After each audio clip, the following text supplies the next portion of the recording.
using quality text is one way to springboard a rich research project. I like to because it gives a context for the learners. In this case, we're looking at the book called Somebody's Land in relation to history, about level 3, 4, but I'm sure you'd be able to differentiate to make it work with your learners.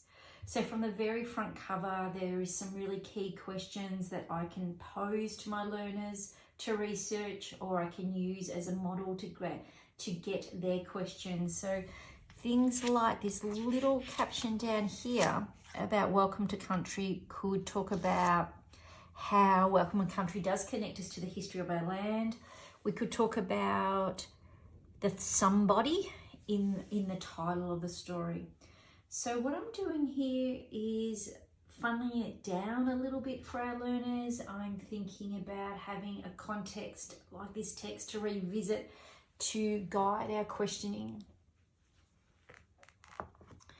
As I walk through this, you'll be able to develop questions for yourself as well, because the illustrations and the words. I thought we could identify who the traditional custodians of the land where the school is straight away in reference to this double page. Where it talks here about thousands and thousands of years ago, we could pose a question like, how can we show our history? So this could be definitely a springboard to begin to make a timeline in your classroom, and then start investigating the significant events that has brought change to our country. So that could be something we could map right along through.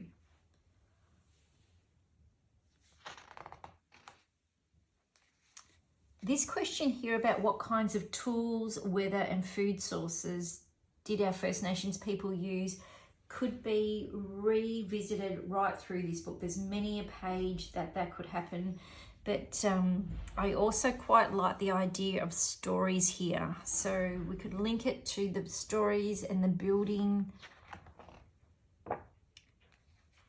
As you can see on this page, there's many really great questions to launch some research, thinking about the different perspectives of the people in the picture, and just talking about why it's important to understand different perspectives. Thinking about this terminology, what does it mean, when was it used? And I just thought the flag would be a great investigation to see what flags we fly now, what are the history of the flags.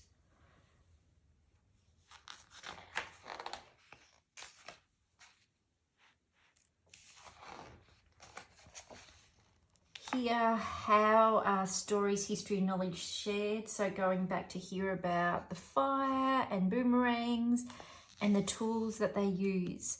This is a great question that could be posed on many pages as well.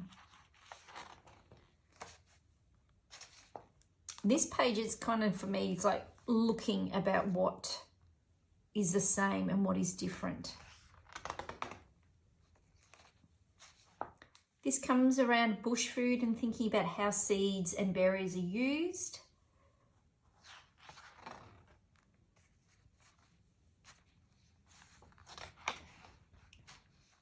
On this page, I thought we could pose a question about what is dreaming.